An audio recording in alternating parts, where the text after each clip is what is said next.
নাইলা, তুমি কি নিশ্চিত যে আমি ডিভোর্স পেপার ড্রাফট করব? ভ্যালেরির কণ্ঠস্বর ফোনের ওপাশ থেকে ভেসে এল, দ্বিধা আর উদ্বেগে ভরা। ভেবে দেখো, একবার এতে সই করলে ক্লার্কের সাথে তোমার আর কোনো সম্পর্ক থাকবে না। নাইলা তার গ্লাসের অ্যাম্বার রঙের তরলটার দিকে তাকিয়ে রইল। হুইস্কি তার গলা পুড়িয়ে দিচ্ছিল, কিন্তু গতরাতের স্মৃতিগুলো কিছুতেই মুছে যাচ্ছিল না। ফোনের ওপর তার আঙুলের মুঠি শক্ত হয়ে এল। হ্যাঁ, সে অবশেষে বলল, আমি ওকে ছেড়ে দিচ্ছি। কেন? ভ্যালেরির বিভ্রান্তি ফোনের ওপার থেকেও স্পষ্ট বোঝা যাচ্ছিল। ক্লার্ক তোমার জন্য কত কি করেছে। ও তোমাকে এত ভালোবাসে। নাইলা প্রায় হেসেই ফেলল। ভালোবাসা? কি চমৎকার তামাশা! সে তার ঠোঁট কামড়ে ধরল, গলার কাছে উঠে আসা তিক্ত স্বাদটাকে চেপে রাখার চেষ্টা করল। ফোন রাখার পর নাইলা জানালার বাইরে তাকাল। রাস্তার ওপারের আকাশচুম্বী দালানের বিশাল এলইডি স্ক্রিনে তখনও সেই অভিশপ্ত প্রেস কনফারেন্সটা চলছে। ক্লার্ক তার নিখুঁত শুটে দাঁড়িয়ে আছে, হাতে ধরে আছে এক অপূর্ব গয়না। বিশ্বের সেরা হীরা এবং রত্ন পাথর ব্যবহার করে সে তার স্ত্রীর জন্য এই অনন্য গয়নাটি তৈরি করেছে। এর নাম দেওয়া হয়েছে লাভ নাইলা। সে নাইলার নামে এটার নামকরণ করেছে, বিশ্বের সামনে তার প্রতি নিজের চিরন্তন ভালোবাসার ঘোষণা দিয়েছে। এটি মুক্তি পাওয়ার সাথে সাথে সোশ্যাল মিডিয়ায় আলোচনার ঝড় ওঠে এবং এটি একটি হট টপিকে পরিণত হয়। পুরো বিশ্ব তাদের এই ঈর্ষণীয় ভালোবাসা নিয়ে মেতে আছে। বাইরে এলইডি স্ক্রিনে ভিডিওটি বারবার বাজছে, কিন্তু নাইলা তা দেখে বিদ্রূপের হাসি হাসল। আমাকে ভালোবাসে? সে বিড়বিড় করে বলল। আমাকে এতই ভালোবাসে যে আমাদের বিবাহ বার্ষিকীর রাতে অন্য মহিলার সাথে রাত কাটিয়েছে। গতরাত ছিল তাদের বিয়ের ৩য় বার্ষিকী। ক্লার্ক বলেছিল সে নাইলাকে সারপ্রাইজ দিতে চায় এবং তাকে বাড়িতে অপেক্ষা করতে বলেছিল। নাইলা ক্লার্কের প্রিয় সাদা পোশাকটি পরেছিল, মোমবাতি জ্বালিয়েছিল এবং তার প্রিয় খাবার তৈরি করে গভীর রাত পর্যন্ত অধীর আগ্রহে অপেক্ষা করছিল। সে অপেক্ষা করেছিল, অপেক্ষা করতেই থাকল। রাত ১২টা বেজে পার হয়ে গেল। রাত ১টার সময় হঠাৎ তার ফোনে একটি ফেসবুক ফ্রেন্ড রিকোয়েস্ট এল। একটি অদ্ভুত প্রোফাইল পিকচার এবং সাথে নোট লেখা, তোমার জন্য একটা সারপ্রাইজ। নাইলা প্রথমে রিকোয়েস্টটা রিজেক্ট করতে চেয়েছিল, কিন্তু তখনই সেই ব্যক্তি আরেকটি মেসেজ পাঠাল, তুমি কি এখনো জেগে আছো? কারণ তোমার স্বামী তো তোমার সাথে নেই। নাইলার মনে সন্দেহের ঘণ্টা বেজে উঠল। এই লোক কিভাবে জানল যে ক্লার্ক বাড়িতে নেই? সে ফ্রেন্ড রিকোয়েস্ট অ্যাকসেপ্ট করেনি, কিন্তু মেসেজ আসতেই থাকল, অভিনয় বন্ধ করো, আমি জানি তুমি এটা পড়ছ। তোমার স্বামী এখন আমার সাথে আছে। আমি বজ্রপাত দেখে ভয় পাচ্ছিলাম, তাই ও আমাকে সঙ্গ দিতে চলে এসেছে। কত ভালো মানুষ সে, কিন্তু আফসোস সে শুধু তোমার একার জন্য ভালো নয়। প্রতিটি মেসেজ নাইলার হৃদয়ে ছুরির মতো বিঁধছিল। তার হাত কাঁপছিল। তার মন বলছিল এটা হয়তো কোনো মুস্করা, কিন্তু মনের গভীরে একটা কণ্ঠস্বর বারবার প্রশ্ন তুলছিল। শেষ মেসেজটি তার ধৈর্যের বাঁধ ভেঙে দিল, যদি বিশ্বাস না হয়, আমি তোমাকে ঠিকানা পাঠাচ্ছি। দরজার লক কোড হলো তোমাদের ম্যারেজ অ্যানিভার্সারি। নাইলা আর স্থির থাকতে পারল না। কাঁপানো আঙুলে সে ফ্রেন্ড রিকোয়েস্ট অ্যাকসেপ্ট করল। ওপাশ থেকে সাথে সাথে একটি ঠিকানা এবং পাসওয়ার্ড পাঠানো হলো, 0823। এটাই ছিল তাদের বার্ষিকী। নাইলা পাগলের মতো বাড়ি থেকে বেরিয়ে গাড়ি চালিয়ে সেই ঠিকানায় পৌঁছাল। এটি একটি অভিজাত অ্যাপার্টমেন্ট ছিল। সে দরজার সামনে দাঁড়াল, কম্বিনেশন লকের ওপর তার আঙুল থমকে ছিল, বুক ধরফর করছিল। সেই 0823 টিপল, আর অমনি একটি ক্লিক শব্দে দরজা খুলে গেল। হলওয়েতে একটি পুরুষের স্যুট জ্যাকেট পরেছিল। সে চিনতে পারল এটা ক্লার্ককে দেওয়া তার ৩ বছরের বার্ষিকীর উপহার, যা ক্লার্ক সকালে পরে বেরিয়েছিল।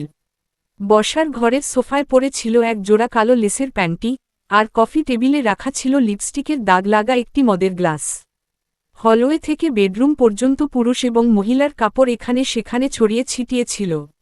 সবচেয়ে দৃষ্টিকটু ছিল একটি লাল রঙের লেসের নাইটগাউন, যা ছিঁড়ে টুকরো টুকরো হয়ে বেডরুমের দরজায় পড়েছিল। নাইলার পা এতই দুর্বল হয়ে গিয়েছিল যে সে সোজা হয়ে দাঁড়াতে পারছিল না, তবুও সে কাঁপতে কাঁপতে অর্ধেক খোলা বেডরুমের দরজাটা ধাক্কা দিল। বিছানায় ক্লার্ক উলঙ্গ অবস্থায় অন্য এক নারীকে জড়িয়ে ধরে আছে। সেই নারী বিছানায় হাঁটু গেড়ে বসে ক্লার্কের ঘনিষ্ঠ হয়ে আছে। ক্লার্ক চোখ বন্ধ করে তৃপ্তির সাথে গোঙাচ্ছিল। সেই নারী গর্ব করে জিজ্ঞেস করল, আমি বেশি ভালো, নাকি নাইলা ভালো? ক্লার্ক উত্তর দিল, তুমি নিজেকে নাইলার সাথে তুলনা করছো, তুমি একটা ছোট লোক।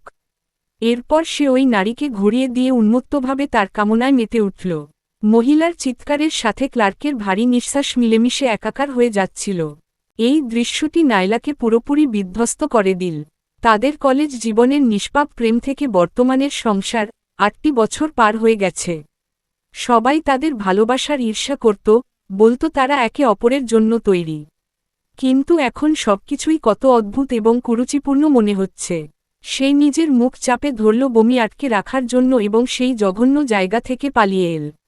সে শহরের মাঝখানের একটি বারে গিয়ে এক কোণায় বসে পাগলের মতো মদ খেতে লাগল। হুইস্কির তীব্র স্বাদ তার গলা জ্বালিয়ে দিচ্ছিল, কিন্তু তা তার হৃদয়ের ব্যথা কমাতে পারছিল না। ভ্যালেরি যখন তার ফোন পেয়ে বারে ছুটে এল, নাইলা তখন পুরোপুরি মাতাল। নাইলা, ভ্যালেরির কণ্ঠস্বর তার স্মৃতি ছিঁড়ে দিল।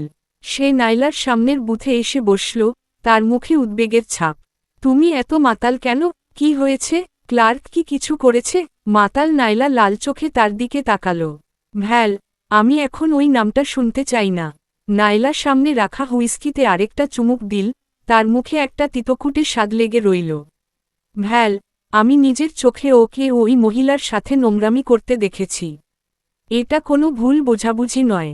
ভ্যালেরি তার বন্ধুর যন্ত্রণাকাতর মুখ দেখে ব্যথিত হৃদয়ে তার হাত ধরল। নাইলা, হয়তো তোমরা কথা বলে মিটিয়ে নিতে পারো। কথা বলার কিছু নেই, নাইলা দৃঢ়ভাবে বাধা দিল। ডিভোর্স। প্রতিবার যখন আমি ওই মহিলার সাথে কাটানো মুহূর্তগুলোর কথা ভাবি, আমার বমি আসে। নাইলা বাড়ি ফিরে বসার ঘরের সোফায় বসে তার ফোনের দিকে তাকিয়ে রইল। স্ক্রিনে সেই নম্বরটি জ্বলজ্বল করছে যেটিতে সে এইমাত্র ডায়াল করেছিল।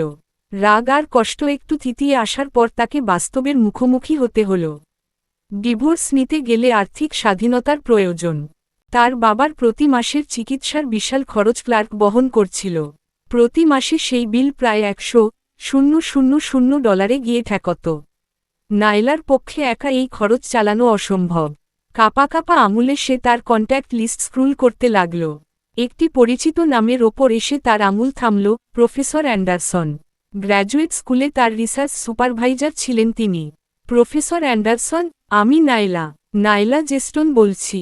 সে নিজেকে শান্ত দেখানোর চেষ্টা করল, কিন্তু তার কণ্ঠস্বর কিছুটা কেঁপে গেল। ওপাশ থেকে অবাক এক কণ্ঠস্বর ভেসে এল।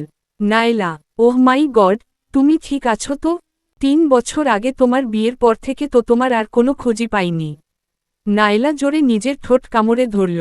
মুখে রক্তের নোনতা স্বাদ টের পেল সে। প্রফেসর, আমি আবার গবেষণায় ফিরতে চাই। জানি এটা হঠাৎ মনে হচ্ছে, কিন্তু আমার একটা কাজ খুব দরকার। অবশ্যই। প্রফেসর অ্যান্ডারসন কোনো দ্বিধা ছাড়াই রাজি হলেন। তুমি আমার দেখা সেরা ছাত্রীদের একজন। মলিকুলার বায়োলজির ওপর তোমার থিসিসটা ছিল অভাবনীয়। আমি এখনই একটা কোম্পানির সাথে যোগাযোগ করছি যারা একজন সিনিয়র রিসার্চার খুঁজছে। বেতনও খুব ভালো। ধন্যবাদ, নাইলা ফিসফিস করে বলল। তার বুকের ভেতরটা স্বস্তিতে ভরে উঠল। আমি সত্যিই আপনার কাছে কৃতজ্ঞ। আরে না, কৃতজ্ঞতার কিছু নেই। তোমার অসাধারণ প্রতিভা আছে।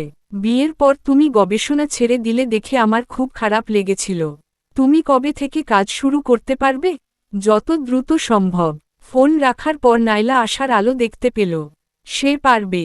সে ক্লার্ককে ছেড়ে নিজের জীবন নতুন করে গড়তে পারবে। সে তাদের বেডরুমে গিয়ে প্যাকিং শুরু করল। যান্ত্রিকভাবে তার হাতগুলো কাপড় ভাঁজ করে সুটকেসে ভরছিল। আলমারিতে ঝোলানো ছিল সেই ম্যাচিং পায়জামা জোড়া যা তারা প্যারিসে হানিমুনের সময় কিনেছিল। ড্রেসিং টেবিলের ওপর ছিল সেই ছোট দেবদূতের মূর্তিটি যা তারা ইতালি থেকে এনেছিল। দেয়ালে টানানো ছিল সমুদ্র সৈকতে তাদের হাসিখুশি আর সূর্যাস্তের নিচে চুম্বনের ছবিগুলো। প্রতিটি জিনিস তাদের অতীতের মধুর স্মৃতির কথা বলছিল। কিন্তু এখন সেগুলো তার হৃদয়ে ছুরির মতো বিঁধছে। সে এতটা অন্ধ কিভাবে ছিল? কেন সে কোনো সংকেতই আগে বুঝতে পারেনি? ব্যক্তিগত কিছু জিনিস নেওয়ার জন্য সে ড্রয়ার খুলল। তার বিয়ের আংটিটা আলোতে চকচক করে যেন তাকে উপহাস করছিল। তখনই সে ওটা দেখতে পেল, তাদের ম্যারেজ সার্টিফিকেট। কাপা কাপা হাতে নাইলা ওটা তুলে নিল। প্রথম পাতায় ছিল দুটি তরুণ, উজ্জ্বল মুখ। ছবির নিজের হাসিটা দেখে তার নিজেরই কষ্ট হচ্ছিল। ক্লার্কের চোখ দুটো ছিল বিশুদ্ধ আনন্দে উজ্জ্বল। 3 বছর আগে 23শে আগস্ট ছিল সেই দিন। ওই দিন সবচেয়ে প্রথম দম্পতি হিসেবে বিয়ের সার্টিফিকেট পাওয়ার জন্য তারা ভোর 4টায় উঠে রেজিস্ট্রি অফিসে গিয়ে লাইন দিয়েছিল। ক্লার্ক তখন ছোট বাচ্চার মতো উত্তেজিত ছিল। পুরো রাস্তা সে উত্তেজনায় কথা বলে গিয়েছিল। নাইলা, আমরা সত্যি সত্যিই বিয়ে করছি, প্যাসেঞ্জার সিটে লাফালাফি করতে করতে ও বলেছিল। আমার মনে হচ্ছে আমার বয়স আবার 18 হয়ে গেছে, ঠিক যেমনটা তোমাকে প্রফেসর উইলসনের কেমিস্ট্রি ক্লাসে প্রথমবার দেখে মনে হয়েছিল। স্টাফরা যখন তাদের হাতে ম্যারেজ সার্টিফিকেট তুলে দিল, ক্লার্কের হাত ভীষণভাবে কাঁপছিল। সে ওটা খুব সাবধানে হাতে নিয়েছিল, যেন ওটা কাচের তৈরি। ওর চোখে জল ছিল। নাইলা, আমরা অবশেষে স্বামী স্ত্রী, ও আবেগঘন কণ্ঠে ফিসফিস করে বলেছিল। আমি শপথ করছি জীবনের শেষ দিন পর্যন্ত তোমাকে ভালোবাসব আর রক্ষা করব। তুমিই আমার সব। নাইলা তখন ওর প্রতিটি কথা বিশ্বাস করেছিল। সে ভেবেছিল তারা চিরদিনের জন্য একে অপরের জীবনসঙ্গী। কিন্তু এখন সে ছবির সেই হাসিমাখা মুখটার দিকে তাকিয়ে রইল। চোখের জল পড়ার আগেই নিচে গাড়ির ইঞ্জিনের পরিচিত শব্দ শুনতে পেল সে। তার হৃদস্পন্দন থেমে গেল। গ্যারেজের দরজা খোলার আওয়াজ হল। সিঁড়িতে পায়ের শব্দ। হানি, আমি ফিরেছি। নিচতলা থেকে ক্লার্কের উৎফুল্ল এবং স্বাভাবিক কণ্ঠস্বর ভেসে এল। আতঙ্কে নাইলার বুক কেঁপে উঠল। সে তাড়াহুড়ো করে ম্যারেজ সার্টিফিকেটটা ড্রয়ারে ঢুকিয়ে রাখল। পাগলের মতো চোখ মুছে সে স্বাভাবিক হওয়ার চেষ্টা করল। বেডরুমের দরজা তখনও খোলা। ক্লার্ককে সুটকেসটা দেখতে দেওয়া যাবে না। পায়ের শব্দ হলওয়ে দিয়ে এগিয়ে আসছিল। ক্লার্ক দরজা ঠেলে ভেতরে ঢুকল এবং নাইলাকে দেখে তার মুখ উজ্জ্বল হয়ে উঠল। কোনো কিছু না বলেই সে পেছনে থেকে নাইলাকে জড়িয়ে ধরল। একসময় এই আলিঙ্গনই ছিল নাইলার জন্য সবচেয়ে নিরাপদ আশ্রয়। কিন্তু এখন তার গলার কাছে বমিভাব উঠে আসছে। সে ক্লার্কের শরীরে একটি অপরিচিত গন্ধ পেল, মিষ্টি ভ্যানিলা শাওয়ার জেল। স্পষ্ট বোঝা যাচ্ছে, বাড়িতে আসার আগে সে অন্য কোথাও গোসল করেছে। আমাকে কি খুব মিস করেছ? ক্লার্ক নাইলার কানে খুব নিচু স্বরে বলল। তার গলায় ছিল এক ধরনের আইসি তৃপ্তি। নাইলার শরীর শক্ত হয়ে এল। তাকে ধাক্কা দিয়ে সরিয়ে দেওয়ার ইচ্ছেটা সে কোনোমতে চেপে রাখল। তুমি কোথায় ছিলে? I am sorry, babe. Clerk খুব সহজেই মিথ্যাটা বলল। কাল অফিসের কাজে এত ব্যস্ত ছিলাম যে ওখানেই ঘুমিয়ে পড়েছিলাম। আমাদের বার্ষিকীর কথা একদম ভুলেই গিয়েছিলাম। সে তার জ্যাকেটের পকেট থেকে একটি চমৎকার গয়নার বক্স বের করল। কিন্তু দেখো, তোমার রাগ ভাঙানোর জন্য আমি কি এনেছি। সে আড়ম্বরের সাথে বক্সটা খুলল। ভেতরে ছিল একটি অপূর্ব হীরাখচিত নেকলেস। হীরাগুলো বেডরুমের আলোতে প্রতিফলিত হয়ে দেয়ালে রামধনুর মতো আভা ছড়াচ্ছিল। সুন্দর না? ক্লার্কের চোখে গর্বের ঝিলিক। ঘুরো তো, আমি তোমাকে পরিয়ে দিই। নাইলা যান্ত্রিকভাবে ঘুরল। তার মনে হচ্ছিল সে সুতো কাটা কোনো পুতুল। ক্লার্কের আঙুল তার ঘাড় স্পর্শ করল যখন সে নেকলেসের হুকটা আটকাচ্ছিল। ঠান্ডা ধাতুর স্পর্শ তার চামড়ায় বিঁধল। হীরাগুলো তার কাছে ভারী আর শ্বাসরুদ্ধকর মনে হচ্ছিল। পারফেক্ট। ক্লার্ক নিজের কাজ দেখে প্রশংসা করল। তার সন্তুষ্টি ছিল স্পষ্ট। কাল রাতে দাদার জন্মদিনের পার্টি। পুরো সামার ফ্যামিলি সেখানে থাকবে। এই নেকলেসটা পরলে তুমিই হবে ওই ঘরের সবচেয়ে সুন্দরী মহিলা। আমার কি যাওয়া খুব দরকার? নাইলা জিজ্ঞেস করল। নিজের কাছেই নিজের কণ্ঠস্বর খুব ফাঁপা মনে হল। হঠাৎ নাইলার ফোনে নোটিফিকেশন এল। সে স্ক্রিনের দিকে তাকালো। একটি ফেসবুক মেসেজ। মুহূর্তে তার রক্ত হিম হয়ে গেল। স্ক্রিনে একটি ছবি। একজন মহিলা নাইলার গলার নেকলেসটার হুবহু একরকম একটা নেকলেস পরে আছে। মহিলার সাদা চামড়ায় কামড়ের দাগ আর আছড়ের চিহ্ন ভরা। ছবিটা এমনভাবে তোলা যাতে শুধু তার সরু ঘাড় আর বুকের অংশটুকু দেখা যায়। ছবির নিচে একটি মেসেজ ছিল যা নাইলার জগৎ ওলটপালট করে দিল। নেকলেসটা কি সুন্দর! আমি বিশেষভাবে তোমার জন্য এটা পছন্দ করেছি। কাল রাতে আমাদের মিলনের সময় আমি এটা পরেছিলাম। ক্লার্ক বলেছিল আমাকে এটাতে খুব সুন্দর লাগছে। চলবে। হ্যালো বন্ধুরা, গল্পটা কেমন হয়েছে যারা শুনেছ তারা অবশ্যই জানাবে। তাহলে দ্বিতীয় পর্বটা দিতে দেরি করব না। আর হ্যাঁ, প্লিজ লাইক কমেন্ট ও শেয়ার করে দিও। আর গল্পটা কেমন হয়েছে অবশ্যই জানাতে ভুলবে না। আল্লাহ হাফেজ।